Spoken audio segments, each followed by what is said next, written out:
Welcome to the Kristy Ella podcast. Every second Friday, I bring you a gentle story about a mature lady, an unwritten rule, and the courage she faces to overcome it. The unwritten rules we whisper.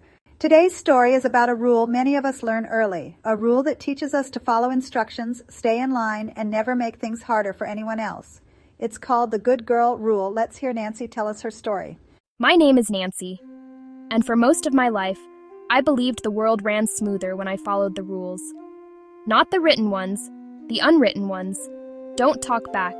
Don't question authority. Don't make things harder. Don't be difficult. Don't be bold. Be good.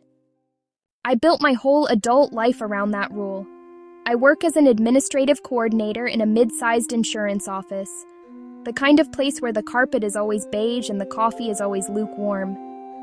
My desk sits right outside my boss's glass office, so I'm the first person he sees and the last person he calls on when something needs doing. And he calls on me a lot. My boss, Mark, is the kind of man who prides himself on being old school. He likes order. He likes predictability. He likes people who don't push back. And I was perfect for him. I wore neutral clothes, soft beiges, quiet grays, nothing that drew attention. Nothing that said I have a personality. Nothing that said I might have boundaries. People used to joke that I matched the office walls, and honestly, they weren't wrong. It happened on a Friday afternoon, 4:47 p.m., 13 minutes before closing. Mark appeared at my desk with a stack of files so thick it made my stomach drop.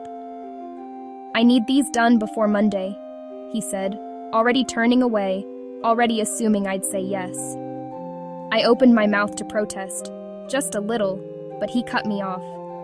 "You're the only one I can trust with this." That line, that hook, the one that always reeled me back into obedience. So I nodded. Of course I nodded. And the office emptied around me while I stayed late, the last light glowing over my desk like a spotlight on a woman who didn't know how to stop performing. Saturday was my 52nd birthday. No party, no plans. Just me, a grocery store cupcake, and a stack of work I didn't want to do. I sat on my couch, papers spread around me, and something inside me cracked open. Not loudly, not dramatically, just quietly. A slow, aching realization. I have spent my entire life being good for everyone but myself. I cried, the kind of crying that comes from somewhere deep, somewhere tired. I cried for the girl who followed every rule. I cried for the woman who never said no. I cried for the birthdays I spent being grateful for crumbs of attention. I cried because I didn't even know what I wanted anymore. And when the tears finally stopped, I felt hollow, but also strangely clear.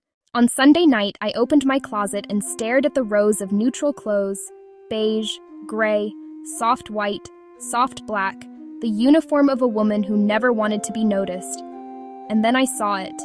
A pink blouse, soft, warm, unapologetic, a color I bought on a whim and never wore because it felt too much, too bright, too bold, too not Nancy. But something in me whispered, wear it, just wear it, let yourself be seen. So on Monday morning, I put it on, and when I walked into the office, heads turned, people noticed. Mark paused mid-sentence. It was the smallest rebellion, but it was mine. The moment everything changed by 10 a.m., Mark dropped another stack of files on my desk. "I need these sorted and processed today," he said. "I knew you'd handle it." But today, something in me resisted. Maybe it was the blouse. Maybe it was the color. Maybe it was the tiny spark of myself I felt when people actually saw me. So I said it, quietly but clearly. "I can't take that on today." Mark froze. "What do you mean you can't?" His voice sharpened. "I'm at capacity," I said. "I won't be able to do quality work if I take on more." He sighed, one of those long, disappointed sighs meant to shame you. Then he dropped the files on Jenna's desk instead. "Fine, I guess we'll figure it out without you." An hour later, Jenna stormed over, heels clicking like accusations. She slapped the files onto my desk. "This is your job, not mine." The old me would have apologized, would have taken the files back, would have said, "I'm so sorry, you're right, I'll handle it." But I didn't. I looked up at her, steady, calm, grounded. "I understand you're frustrated," I said, "and I'm not trying to make your day harder, but I meant what I said. I can't take that on today." "You always take it," she said. "I know," I replied, "and that's the problem." She sighed, gathered the files, and walked away. And I sat there, heart pounding, hands trembling under the desk, but steady in a way I'd never felt before. Because for the first time in my life, someone was upset with me.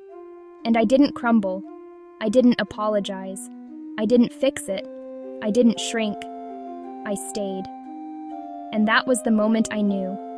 Following every rule had cost me my voice. Breaking one gave it back. That was Nancy, and that was her unwritten rule. The good girl rule can feel harmless, a way to keep the peace, a way to be liked. But over time, it asks for more than we realize. It asks for our voice, our color, our presence. And sometimes, all it takes to break a lifelong rule is one small, honest choice. Nancy didn't start with a grand gesture. She started with pink, a quiet reminder that she is a woman with wants, with limits, with a life that deserves to be lived in her own colors. Be gentle with yourself. This is a Kristy Ella podcast.